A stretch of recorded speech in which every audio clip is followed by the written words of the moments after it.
I'm Nanda, And I'm Jingquan. and today We're going to take you on a market tour. So as you can see, this is the view of the road along the Russian market at about 2 in the afternoon. The space is used mostly as parking lots for motorcycles and there's hardly anything going on. At night, however, this same street comes to life, and the parking lot spaces have now transformed into a street of food vendors. With this in mind, we're going to go down to Bong Tom Pun to further investigate how markets in Phnom Penh change throughout the day.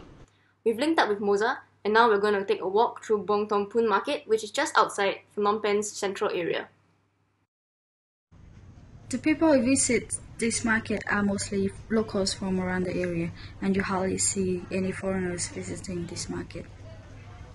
One important reason for markets remaining relevant in today's world would be the relationship forged between vendors, buyers, and even suppliers. You see that many buyers come to the market not to browse through the goods for sale, but make a beeline to the vendors that they are familiar with to buy goods and want to have a little chat.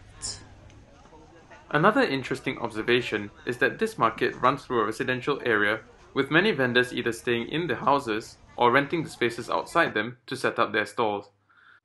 Although the market is busy now, when business slows down later in the afternoon, some vendors pack up for the day or even leave for other markets.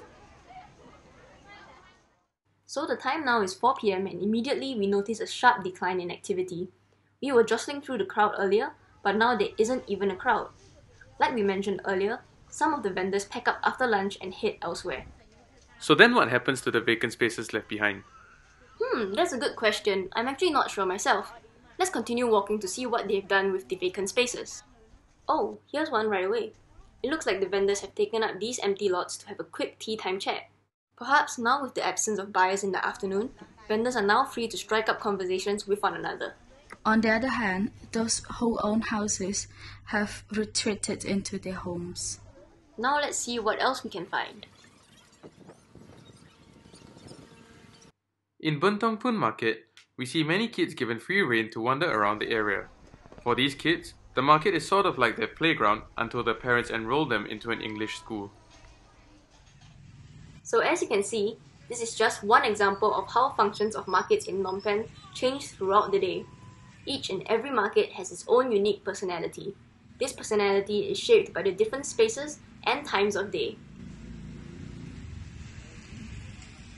Whew, what a tiring but fun day.